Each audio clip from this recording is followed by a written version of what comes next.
Hello, my name is Stephen Allard, and this is Sexual Perversions by Thomas Nagel. Okay, so Thomas Nagel's central argument has two parts.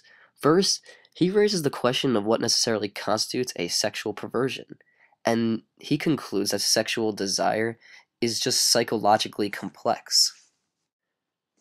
Nagel first attempts to lay out a criteria, or general definition, to what constitutes sexual perversion, and he concludes that the definition has three criteria. The first is that a sexual perversion is a sexual desire or practice that are looked at in some ways unnatural.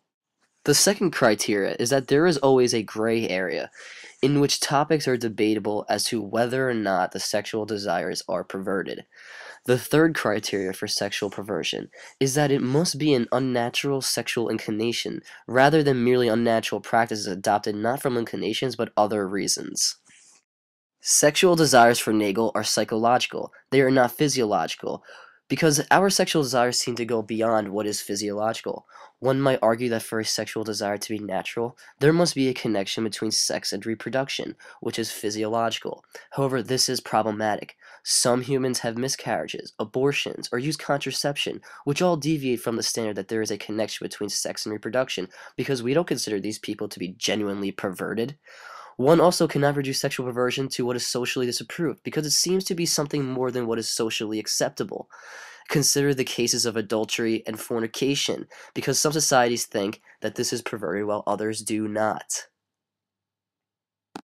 This all leads Nagel to the stages of sexual desire, in which there is a relation between an individual and the other, sensing each other, which is what is called a reflexive mutual awareness.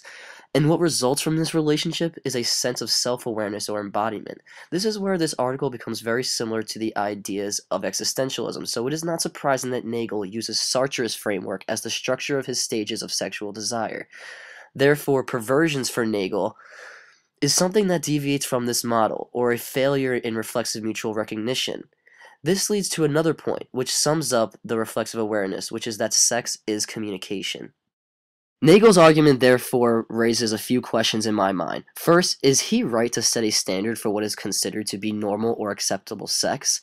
Even if there can be a standard for acceptable sex, who decides what this standard is? This leads me into my next question pertaining to men and women, where we can ask if this position is only a male perspective on sexuality.